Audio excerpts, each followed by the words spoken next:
As the winter session of Parliament kicked off today, the Prime Minister did not pull punches. He called out the opposition for dragging the drama, the frustration and the bitterness of repeated electoral losses into the House, wasting the nation's time, 6 crore rupees per day, remember, instead of fixing themselves. Very much committed to proving Modi's point about drama was the ever-reliable Congress MP Renuka Chaudhary, who arrived in Parliament with her pet dog, adding some very choice words about how the real canines was sitting inside Parliament as if that was the real priority issue of the day. Drama करने के लिए जगह बहुत होती है, जिसको करना है करते रहें। यहां ड्रामा नहीं, डिलीवरी होनी चाहिए। नारे के लिए भी जितने नारे बुलवाने हैं, वो पूरा देश खाली पड़ा है। जहां पराजित होकर के आए वहां बोल चुके हो, जहां अभी पराजय के लिए जाने वाले हो वहां भी बोल दीजिए। लेकिन यहां तो नारे नहीं, नीति पर बल देना चाहिए और वो आपकी नीयत होनी चाहिए। साथियों, हो सकता है राजनीति में नेगेटिविटी कुछ काम आती होगी, लेकिन अल्टीमेटली नेशन बिल्डिंग के लिए कुछ सकारात्मक सोच भी होनी चाहिए। नेगेटिविटी को जरा अपनी मर्यादाओं में रख करके नेशन बिल्डिंग की तरफ ध्यान दे, ये मेरी अपेक्षा रहेगी। And just as this firestorm played out, one person seemed visibly uninterested in joining the loser brigade choreography, Shashi Tharoor. He skipped not one but 2 key Congress meetings, his latest act of distancing from the bitter implosion of his party in the wake of the Bihar disaster. Now, Dr. Tharoor says that he was on a flight and he had intimated his party, but all of this seems lame in the face of the optics. And by doing so, he has fueled a very real question. Is Dr. Tharoor, Dr. Shashi Tharoor, quietly divorcing himself from a camp that keeps losing and then keeps complaining as he looks to sharpen plans ahead of the Kerala election next year? While the Prime Minister blasted the opposition for abandoning governance in favor of grievance, Tharoor seems to have read the writing on the wall like he has been for many weeks, in fact months now.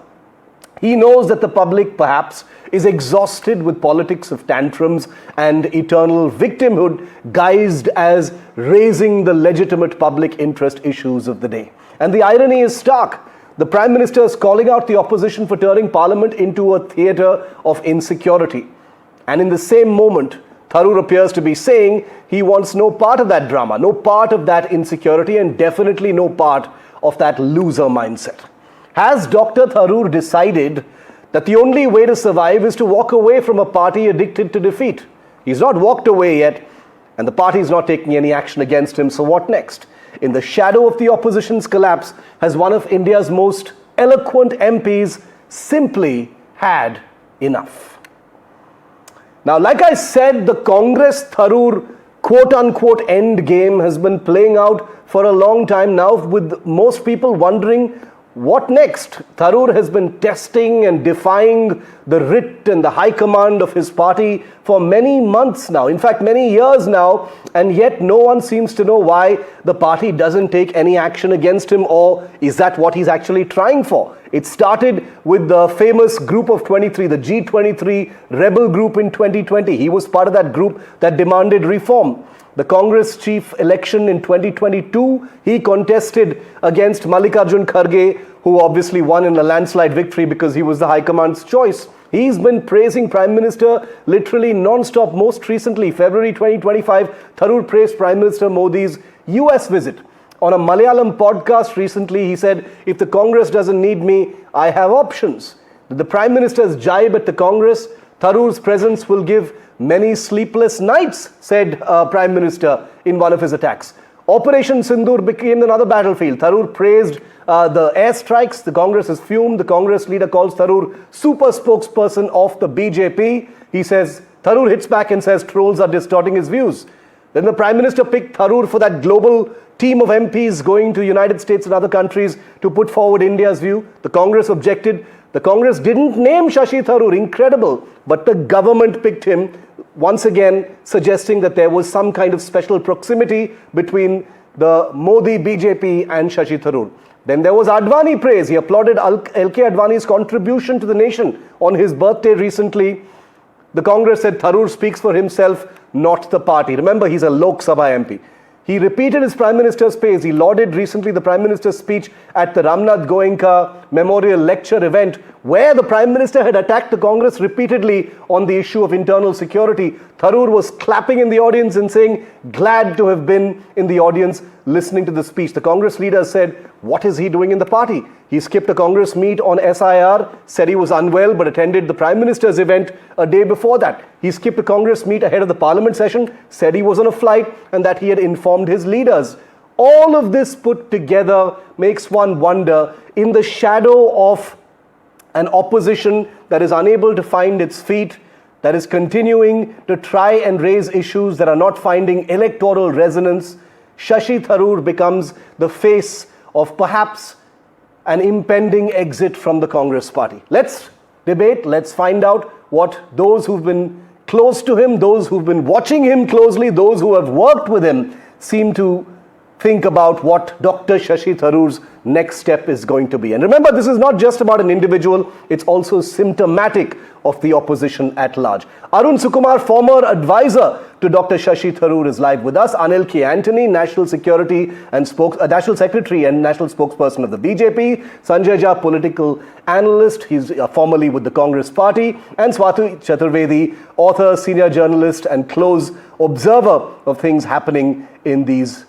frenetic political battlefields. Arun Sukumar, I'd like to start it off with you. Shashi Tharoor, dodging two key meetings, coming in the wake of pretty generous praise of the Prime Minister. This can't be brushed aside as, it's his personal view. What's going on? The Kerala elections are coming. What's on his mind? Give us an inside view. Hi, Shiv. Thanks for having me on your show. And I think the narrative as you presented it very nicely does lend itself to some debate. But I want to set the record straight and say that the two meetings that he skipped, he does have legitimate reasons to have skipped them. The first, as you mentioned, he was unwell. It's entirely possible for a person in Delhi to be well one day and not the other. But the most recent one, which has really set the cat amongst the pigeons, I have it on good record that the Congress sent an invitation to Shashi 3 days before the meeting was supposed to be held. And the meeting, I think, was supposed to start at 6 p.m. On a Sunday, if I'm not mistaken. And Dr. Tharoor had already planned his mother's birthday. I'm sure, all of us follow social media. The photos of his mother's 90th birthday, if I'm not mistaken, are splashed all over Twitter and so on. Yeah.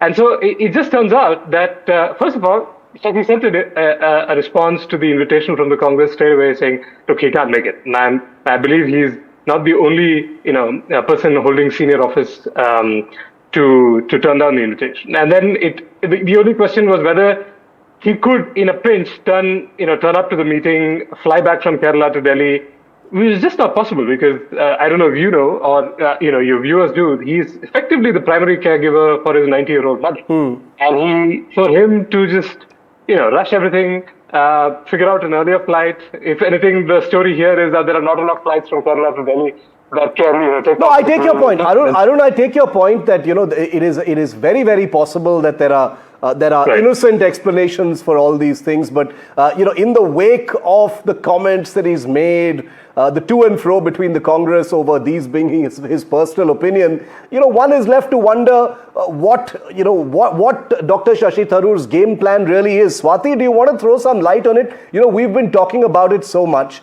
I agree with Arun. There may be good reasons to dodge two meetings. That's too little to go on, to judge what a person's intent really is. But there's so much subject matter here to talk about. Absolutely, Shiv. Thank you so much for having me. To quote a Tharoorism, in Rahul Gandhi's Congress, I see Dr. Tharoor as a complete misfit, as somebody who's a square peg in a round hole. I think almost that he doesn't want to share now a frame with Rahul Gandhi because he's really totally. I mean, assuming that he had come for this meeting, the Congress did not listen to him. The Congress does not let him speak in Parliament. It's ironical that a man who's widely lauded is one of the country's premier speakers. We've seen him at Litfest. He's hailed like a rock star. Yeah. Young people idolize him. He's 69 years old, but he has much more of a youth connect than, say, Rahul Gandhi at 55. Ironically, the Congress doesn't use him in Parliament. And I don't quite understand what is wrong in the Congress party, Rahul Gandhi's Congress party, to have political ambition. I know that Dr. Tharoor will not be contesting a Lok Sabha election again from Kerala. He wanted to be the CM face of Kerala. Now, this is a peculiar situation, Shiv, because, currently Priyanka Gandhi is a member of Parliament from Kerala. And the Kerala unit, which is, I think, toxically jealous of Dr. Tharoor, has sort of, got the Gandhis in a bind against him. We know that K.C. Venugopal, who's the closest, who's the organizational general secretary, is the closest person to Rahul Gandhi. He also has CM ambitions, and I think this is a whole gang which can't shoot straight, but is shooting at Dr. Tharoor. No, and this is an awful sense of deja vu once again as another election looms. That there is no unity. There's the K.C. Venugopal, there is the state congress, there's the whole Shashi Tharoor angle as well. Anil, the BJP is often accused, even by people in the Congress party, as mounting a campaign to lure Shashi Tharoor, but he's nervous about making that because of what it will mean for his own political career. Are you guys in touch with Shashi Tharoor? Are you trying to pull him before the Kerala election? I'm asking you straight. I know the context, but I'm asking you straight. What's the BJP trying to do here? Thank you, Shiv. Thank you for having me in the show. At one point of time, I did work with him for a while too. Yes. But let's say at this moment, the Bharatiya Janata Party is very clear that I find Dr. Tharoor is a member of Parliament of the Congress Party.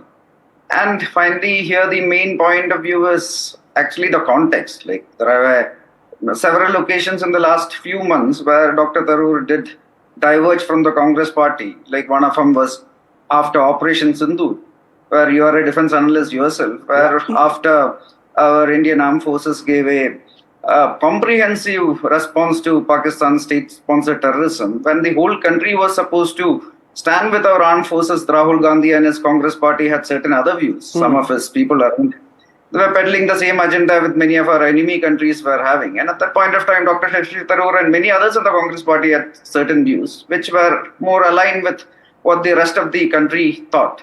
And I don't think there is anything surprising there. Similarly, you mentioned about him being sent on a delegation to the US. Again, it was a part of a delegation. But Anil, is the BJP talking to him? Why is he being so friendly to, about the Prime Minister? Is there a political intent there is what people want to know? See, again, last time, I believe that it was the Ramnath Kovind lecture by Indian Express where the Prime Minister was speaking and Dr. Tharoor was in the crowd. And the Prime Minister was giving a vision of India for the next 25 years. And again, he was stressing on some of the recent developments in internal security. No, but he was also, he was very sharply criticizing the Congress party. That's why it became such a huge headline. There were images of Shashi Tharoor applauding in the audience while the Prime Minister was criticizing the Congress on the issue of, Naxalism, etc. Yes, so again, you look at Naxalism, like in 2014, there were almost 120 plus districts that were Naxal infected. Okay. And there was a point of time when a former Prime Minister, Dr. Manmohan Singh himself in 2006 had said that this is the biggest internal security challenge of our country. Before I go back to Arun, Anil, clarify this. Is the BJP in touch with Shashi Tharoor? Yes or no answer. Are you in touch with him in some way? See, I'm a spokesperson of the party, and all these are I'm very sure that in the parliament people do meet, etc. But at the same time, I'm not aware of me. No, but Arun, this begs the question: what is the game plan? Look, it can't be just innocent expressions of displeasure or muscle flexing by Shashi Tharoor. He has a long track record of definitely being the loyal soldier of the Congress party. So these actions that we've identified here are not usual. They're not business as usual at all. And with this election coming up, one is left to wonder, what is Dr. Tharoor hoping for? How do you see that? What is he hoping for? The Congress to crack down and take action against him so that he has some kind of, principled indignation? He can use that to exit the party and mount the rest of his campaign or something?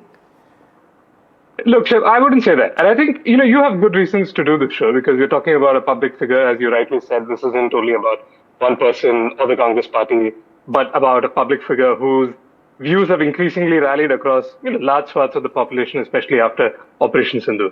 But by saying that he's waiting for the Congress party to take disciplinary action against him, you're essentially saying that he doesn't have the agency to say, I'm out.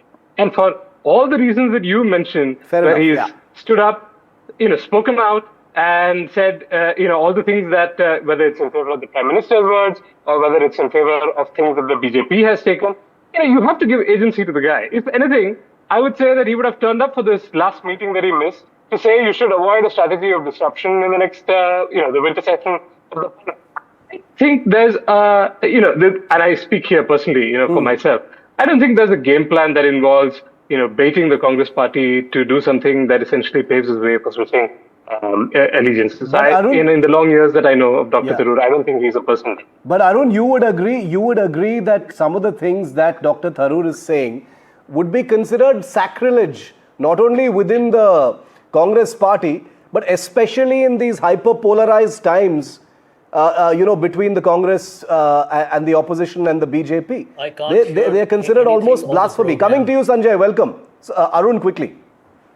Yeah, no doubt. I mean, if it is considered sacrilege, then I think the Congress party only has to look towards itself to introspect. You and I think, having watched some of your shows, I think that there are a group of people in this country who believe that politics ends at the water's edge. And I think all the actions that Dr. Tharoor has taken and said, and all the statements that you've said, seem to indicate that he believes in that. And if you watch it across party lines, then I guess there are all sorts of conclusions that you will reach. But I think it's better for Dr. Tharoor to be the person that he is and give him the space politically to do what he wants.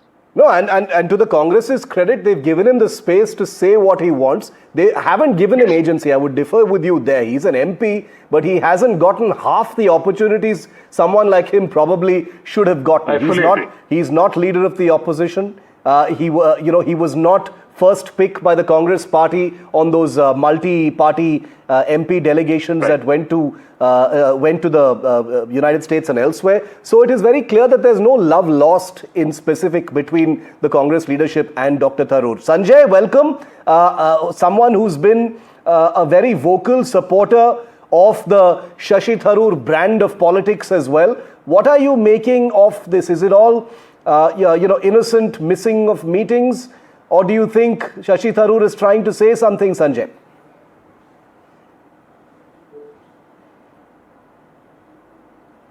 Sanjay, can you hear me?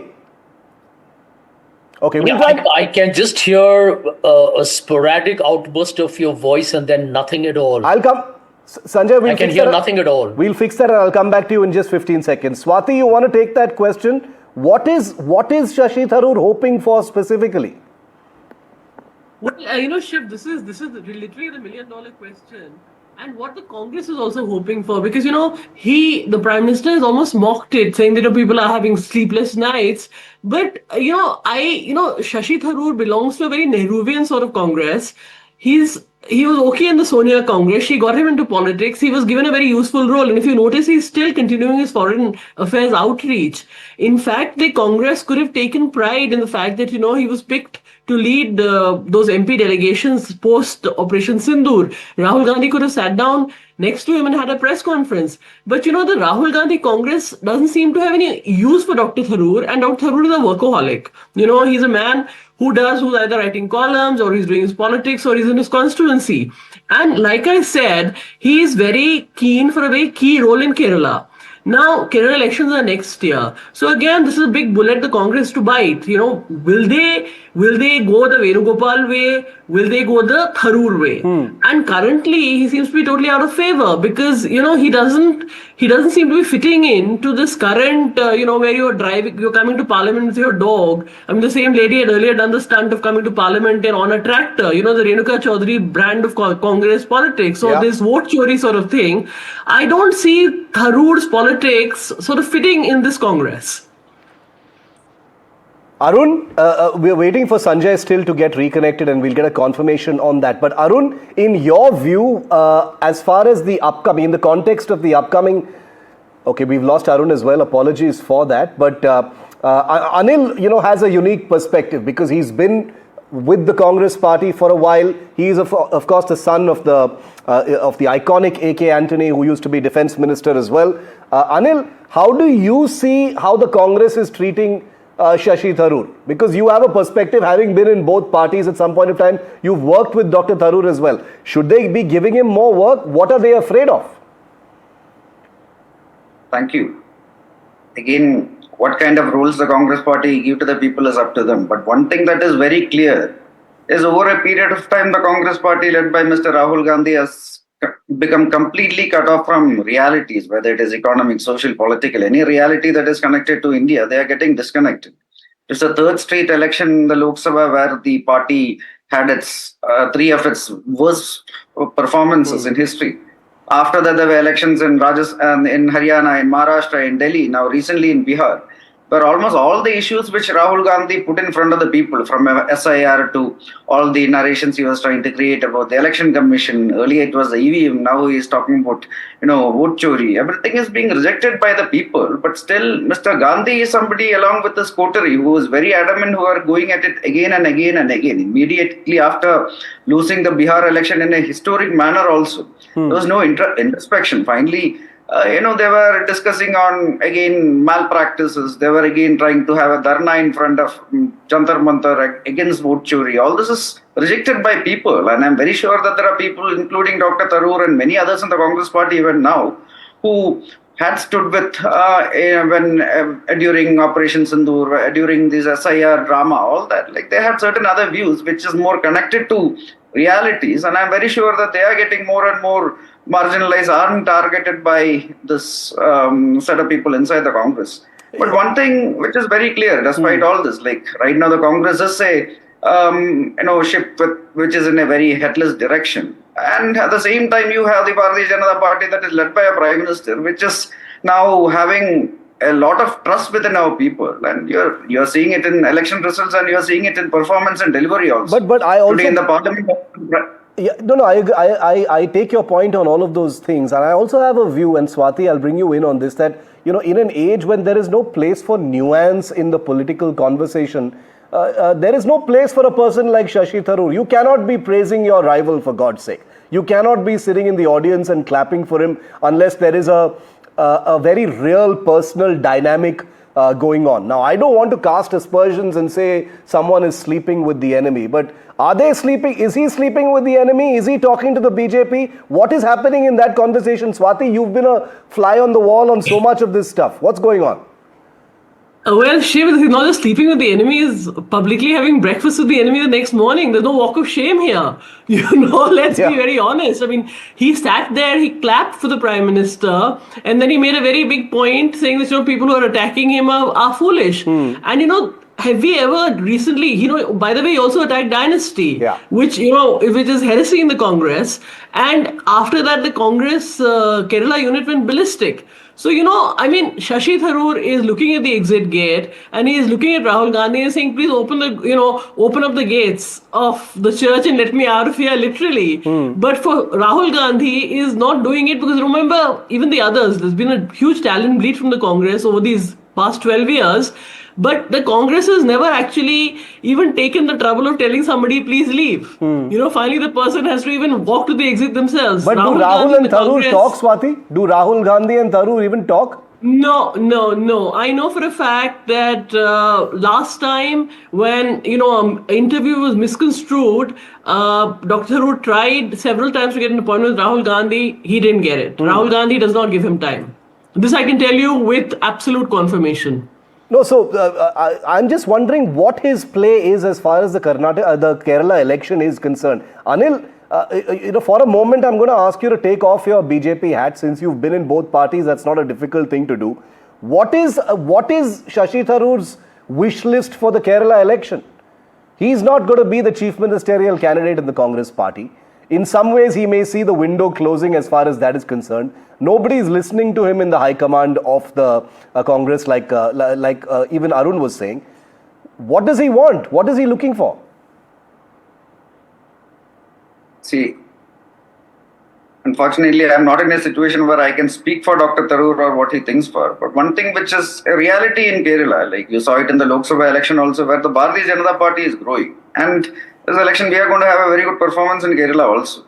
And the Congress is now well known for being in, let's say they were in contention in many states, but they have lost states multiple times where there were elections where they were the favorites or they were expected to win.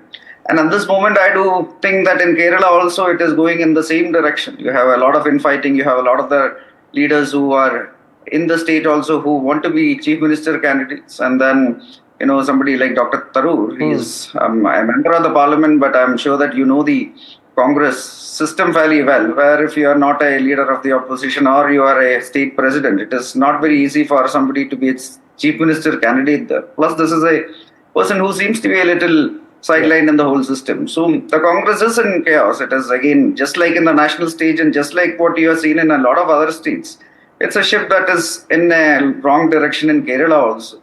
I can't think of a more illustrious face that has been sidelined so conspicuously by a big national party. I'm sure there have been many examples in the past, specifically in the Congress, but this seems to shout out to the very sort of audience that the Congress has perhaps lost since 2014, and the manner in which... That's a very valid point, yeah. You want to add to that, Swati? Because Yes, Shiv, you made a very... Yes, the point that you just made is a hugely valid point. The Congress party desperately needs a constituency that Shashi Tharoor currently commands. They have lost credibility with the chattering classes, with the middle class, and for some bizarre reason, they have just sidelined him completely. Like, he's not even allowed to speak in parliament. Yeah. And currently, with vote chori, the caste census, even, if you just go by the politics of caste, in Kerala, he's a Nair, which would be a Dalit. But for some bizarre reason, I don't know if it's personal dislike or I just don't, the Congress party is currently fed up with Shashi Tharoor, and like in other cases that we've seen, they're inertia ridden, they're not even taking the call of telling him to leave, which I think he's desperate to leave now. It's just such an unseemly state of affairs because public life is something that Shashi Tharoor has spent his entire life in. He's got an incredible amount to give. Even his critics, even those who don't really fancy him or don't like him would say that this is a man who is being, given the short end of the stick inside the Congress party. What an incredible waste, politically or otherwise. But we'll have to see. There's a Kerala election coming up, like I said, next year.